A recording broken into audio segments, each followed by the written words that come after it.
듣는 요양보호사 귀요보입니다. 이번 영상은 귀로 듣는 요양보호사 귀요보 요점 정리 차차차. 기본기를 다지고 여유 있는 점수로 합격할 수 있도록 요양보호사 파트별로 요점 정리 올려드릴게요. 정확하고 빠르게 문제 푸는 연습 꾸준히 하시고요. 귀요보 수시로 들으면서 짜투리 시간 활용하세요. 화면 굳이 안 보셔도 돼요. 편하게 들으면서 반복하시다 보면 어느새 고득점으로 합격하실 거예요. 재생 목록에서 누르시면 영상 하나씩 클릭하지 않더라도 요양보호사 영상이 순서대로 뜹니다. 여러분 모두 합격 가자. 좋아요 눌러주세요.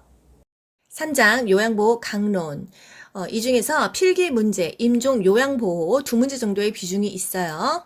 임종 요양보호에서는 사전연명 의료 의향서 뭘까요? 19세 이상 성인이면 누구나 작성 가능한데요. 내 연명 의료를 중단하겠다 이렇게 결정해서 그냥 서식으로 써서 내는 거예요. 연명 의료라는 거는 치료 효과는 없는데 그냥 죽기 직전에 그 기간만 연장시키는 그런 시술들 있잖아요. 그런 것들을 나는 원하지 않는다. 그냥 조용히 죽겠다 이것입니다. 나 어차피 죽을 건데 심폐소생술 하지 말아라. 혈액투석하지 말아라. 항암제 투여하지 말고 인공호흡기 착용시키지 말고 수혈하지 말고 생명 유지하는 시술 같은 거 하지 말아라 이거예요. 사전연명 의료 의향서는 가족이 작성할 수 있을까요? 없습니다. 본인이 직접 작성하지 않은 경우 효력이 없다. 최근 따끈따끈하게 또 이런 문제가 나왔었죠. 통증 완화를 위한 목적이라면 중단할 수 있을까요? 없을까요? 사전 연명 의료 의향서에서 연명 의료는 하지 않겠다 했어요. 나 이렇게 목숨을 굳이 연명하진 않겠다. 하지만 바로 끊어버리면 죽거나 너무 아프거나 하는 것들은 중단할 수가 없습니다. 통증 완화를 위한 의료행위, 영양분 공급, 물 공급, 산소의 단순 공급은 중단할 수가 없다는 거예요. 연명 의료 중단 이후에도 물과 영양분은 공급된다. 우리가 식음을 전폐하면 죽잖아요. 일부러 죽이지는 않습니다. 억지로 생명을 연장하진 않지만 물과 영양분, 굳이 막 음식을 끊어서 죽이지는 않는다 이 얘기예요. 사전연명 의료 의향서는 등록기간에 등록해야지 효력을 가집니다. 작성하는 동시에 효력 발생할 것 같죠? 아니에요. 등록을 해야 효력을 가지고요. 등록했다 하더라도 의료기간에 연동되지 않습니다. 서울대병원, 연대병원, 고대병원, 저 지방 부산에 있는 병원 다 연동이 안 돼요. 우리나라에는 그런 시스템 자체가 없어요. 등록은 했지만 그 의료기간에 연동되는 건 아니니까 또 가족들이 따로 말을 해줘야겠죠? 내가 원래는 그러니까 의료를 연명해서 나 이렇게 막 살고 싶지 않았는데, 갑자기 또 살고 싶을 수 있잖아요. 처리할 수 있습니다. 언제든지 처리할 수가 있어요. 그리고 내가 이거 처리됐는지 또는 가입했는지 어떻게 알아볼 수 있죠? 시스템을 확인하면 사전 연명 의료 의향서 작성 여부를 열람할 수 있다. 연명 의료 정보 처리 시스템을 통해서 이 작성 여부를 확인할 수가 있다. 연명 의료 정보 처리 시스템이라는 게 있나 봐요. 그걸 통해서 확인하면 되겠죠? 그리고 병원에 만약에 입원했어. 그럼 제가 예전에 그런 거 가입한 이력이 있는지 한번 확인할 수 있을까요? 그걸 또 병원에서 알겠죠. 그 시스템을 확인하면은 내가 연명 의료 의향서를 작성했는지 안 했는지 그걸 취소했는지 취소가 됐는지 알 수가 있다 이것입니다. 임종요양보호에서 임종 적응의 5단계. 이제 죽기 전에 우리가 겪는 5가지의 단계가 있다 이겁니다. 부분협, 우수, 부정, 분노, 타협, 우울, 수용, 이 감정을 순서대로 느낀다는 거예요.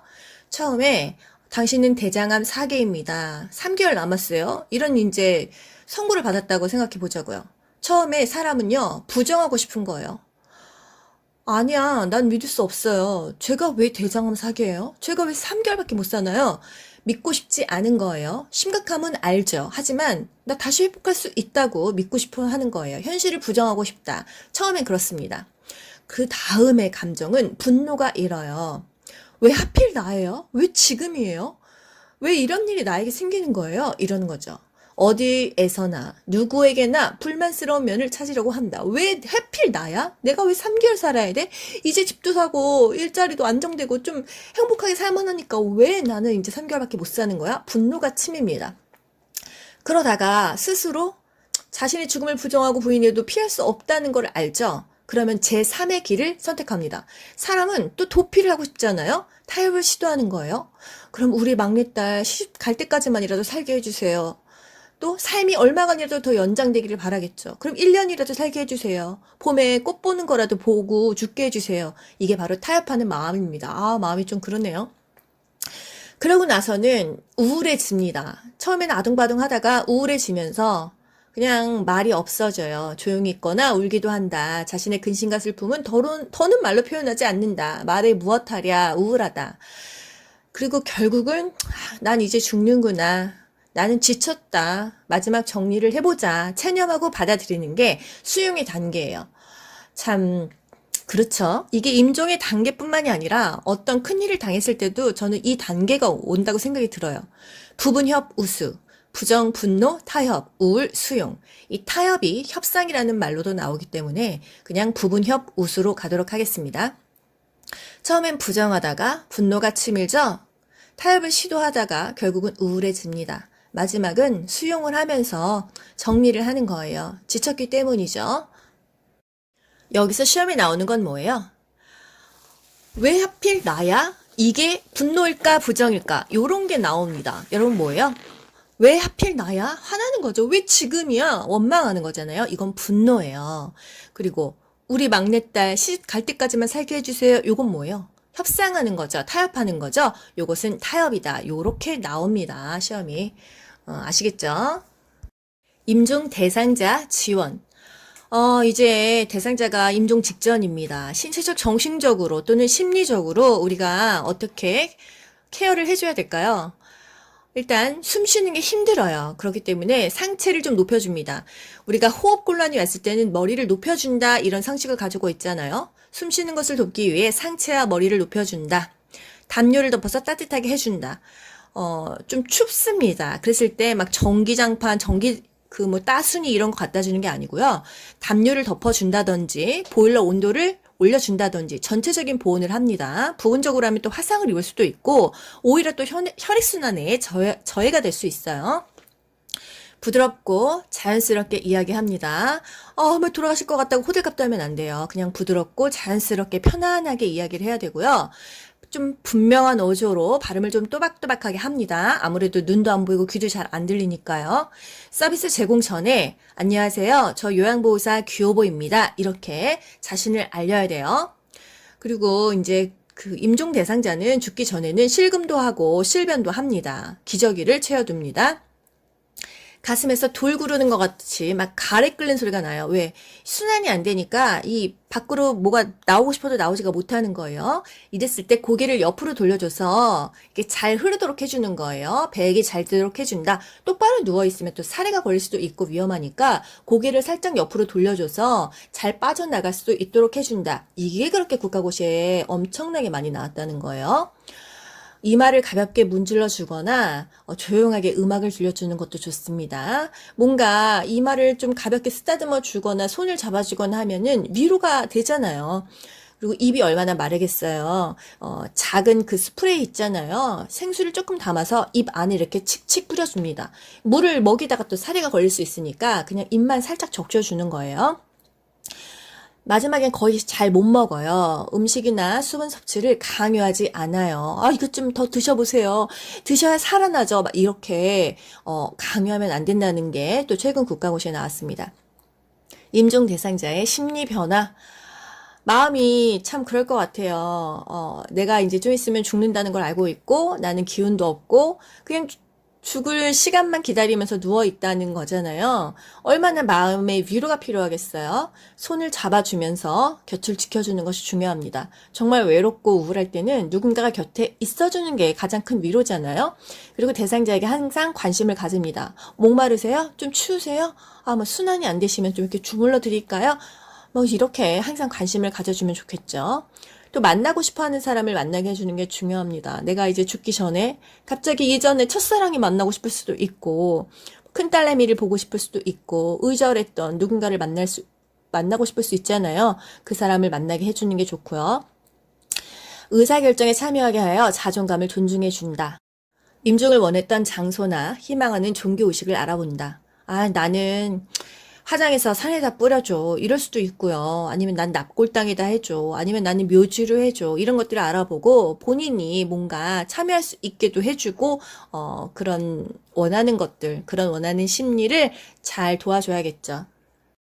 임종이 임박한 대상자는 추울 수 있으니까 담요를 덮어줍니다. 전체적으로 보온해주는 것이 중요해요. 전기 기구로 따뜻하게 해주지는 않습니다.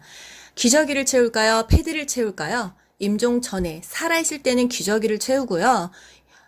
임종 후에는 패드를 댑니다. 이제 그 기저귀는 실금하고 실변하기 때문에 채우는 거고요. 이제 임종 후에는 기저귀를 채울 수가 없잖아요. 이제 이미 사람이 죽었는데 막 움직이면서 기저귀 채우기는 좀 뭐해서 패드를 살짝 대줍니다. 대상자의 머리를 옆으로 돌려준다. 임종이 임박하면 숨쉬기도 어렵고 이 입안에 이제 어떤 배액들이 나올 수 없기 때문에 고개를 살짝 옆으로 돌려주고, 대상자가 거의 마지막에는 혼수 상태잖아요. 그래도 청각의 기능은 살아있기 때문에 평상시처럼 얘기해주던가 마지막에 꼭 해주고 싶은 얘기를 해주는 게 좋아요. 그동안 잘 살고 가셨어요. 행복했고 또 뭐 사랑합니다. 이런 말을 해주면 굉장히 좋겠죠.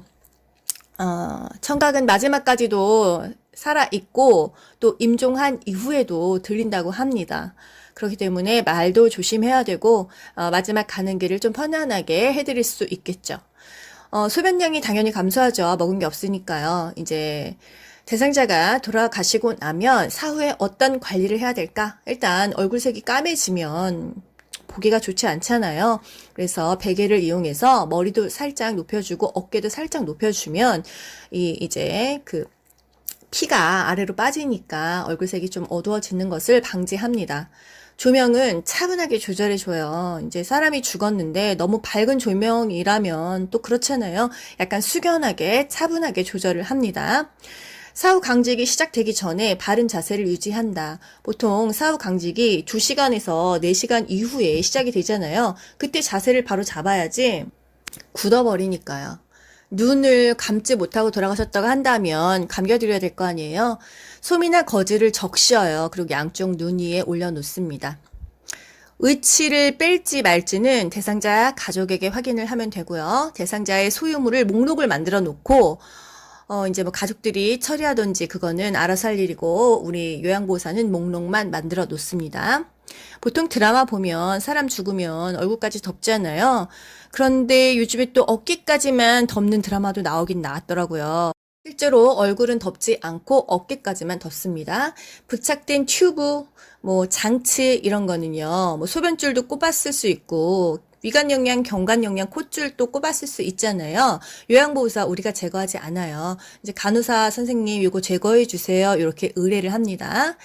임종하게 되면 가족이 직접 돕게 합니다. 그동안 요양보호사가 많이 케어를 했고 가족들이 많이 돕지 않았기 때문에 돌아가셨을 때라도 직접 도울 수 있도록 합니다. 가족들이 대상자를 만날 수 있는 시간을 준다. 이거는 이제 뭐 시설 같은 곳일 수 있겠죠. 요양원이나 요양병원에서 이제 임종했을 때 대상자가 이제 돌아가셨을 때 가족들이 다 모여있지 않을 수 있잖아요. 갑자기 돌아가실 수도 있고. 그럼 이제 하나, 둘씩 모였을 때 만날 수 있는 시간을 준다. 그리고 임종 전에 살아있을 때는 기저귀, 임종 후에는 패드를 대주는 거고요. 가족에 대한 요양보호, 가족들도 얼마나 슬프겠어요. 그래서 이해하는 태도로 가족의 곁에 함께 있는다. 원래 요양보호사는 그 가족에 대해서 케어해주지 않잖아요. 다만 예외가 있다면 임종 시에는 가족까지 조금 보살펴라 이거예요. 적절한 신체 접촉을 해서 지지한다. 손을 잡아준다거나 어깨 한번 이렇게 토닥토닥 해준다거나요. 슬픔을 표현하도록 돕는다. 이게 굉장히 국가고시에 많이 나왔었고 중요합니다. 슬픔을 표현하도록 돕는다. 슬프면 울어야겠죠. 뭘 그걸 어떻게 도와야 될지는 모르겠습니다. 슬픔을 표현하도록 돕는다. 가족의 태도와 행동을 판단하지 말고 중립적인 자세를 유지한다. 뭐 아들, 딸들이 하나도 슬퍼하지 않고 뭐 재산 싸움만 하고 있을 수 있잖아요. 그래도 중립적인 자세를 유지한다. 뭐 그 자식들 험담하면 뭐 하겠습니까? 근데 뭐 어차피 요양보호사가 장례에는 참석하지 않기 때문에 그 이후에 디테일한 것까지는 보지 않습니다. 임종이 임박한 대상자를 그래도 편안하게 마지막까지 갈 수 있도록 해주고요.